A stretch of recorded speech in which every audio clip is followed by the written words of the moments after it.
Well, hello, friends. Welcome to Algebra 1.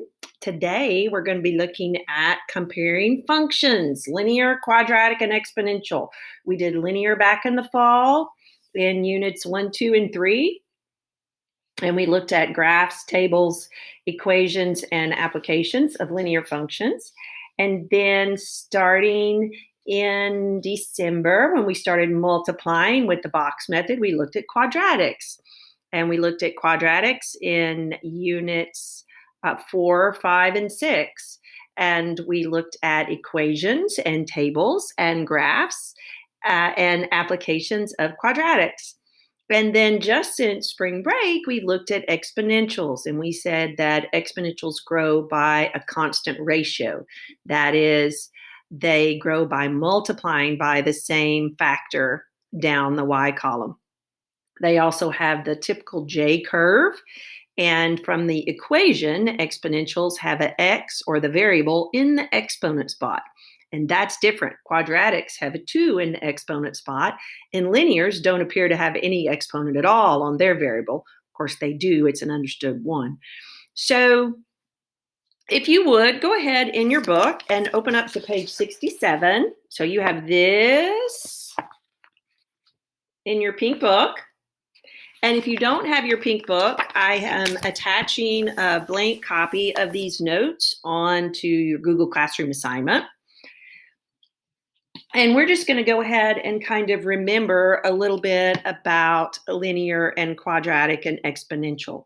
All righty. And then we're going to compare these by looking at tables. We're going to investigate the table and see what's happening, and then determine what kind of equation it is based on the table, right? Not that. There we go. Okay. So on page 67, you have this, and we have linear, quadratic, and exponential. So good news already. We are not considering square root. That is an Algebra 2 concept here in Missouri, and we're not considering absolute value. In the past, we did consider absolute value in years past, but the state has changed our expectations, and so these two are going to be reserved for Algebra 2. They were already in this handout, and it's a good handout, so we just won't worry about them right now. Okay, so what kind of linear function? What does a graph of a linear function look like? Well, it is a line, right? It has a, oh, that's the sketch, isn't it? Well, I should put that over there. Here's the sketch. It is a line. And if I really wanted a nice line, I would do this. There we go. It can have a positive slope. What's all that? I'm looking for arrows, which it's not giving me arrows. So let's, I guess I want the middle one there, huh? It can have a positive slope, of course. It can have a negative slope. It can have a 0 slope, and it can have an undefined slope. And that's a mess. So how about I take all that out? We can remember Mr. Slope Guy. Let's do it that way. It can have a positive slope. It can have a negative slope. It can have an undefined slope, or it can have a 0 slope. Remember Mr. Slope Guy? Way back from unit 2. Okay, so a sketch. In a linear function, the graph is a line.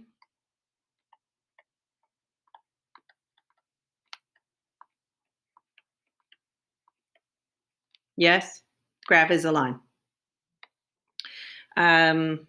Let's see, the equation looks like this. Y equals mx plus b. All right, so that's the equation. The graph looks like this. What do we know? This is the name. What do we know? It has a constant rate of change. And that would be this guy right here.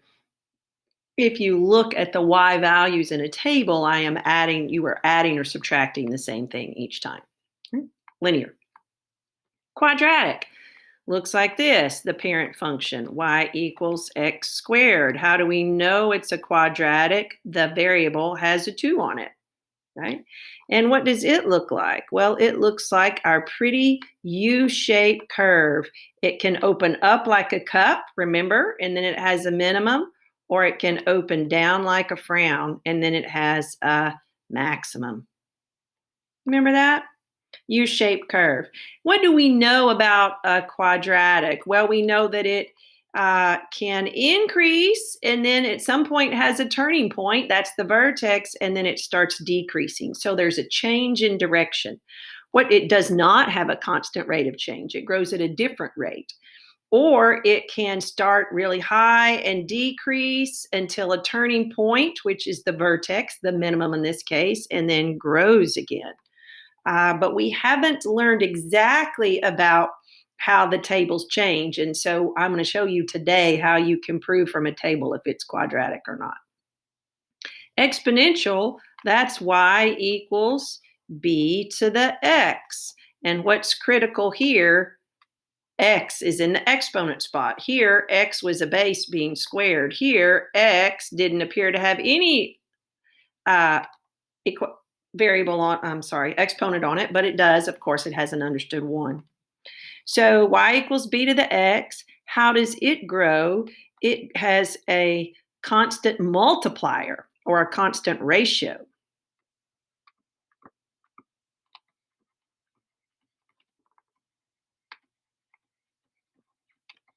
It grows by multiplying down the y column by the same number, either greater than 1, so the numbers are increasing, and the graph would look like this J-shaped curve.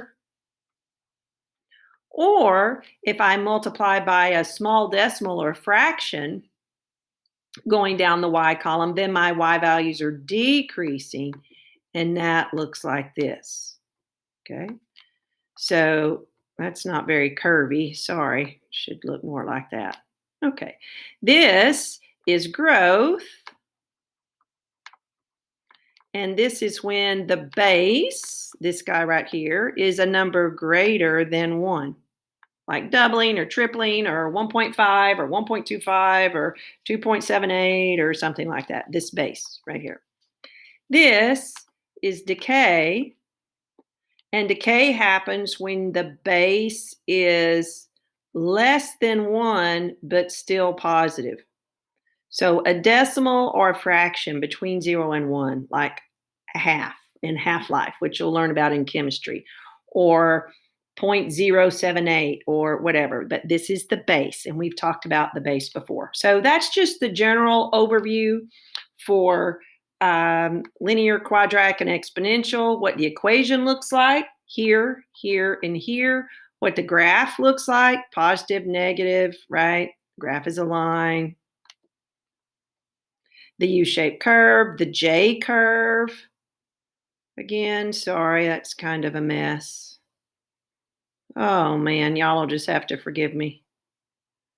All right. The J-shaped curve, the J-shaped curve. Sorry, my decay is so bad. Quadratic, the U-shaped curve. And we'll talk about this one. What from the table, how you can tell. But you know that it has a turning point, right? The table right there, it has a turning point and it's a change in direction. So we'll look at that. Okay. All right.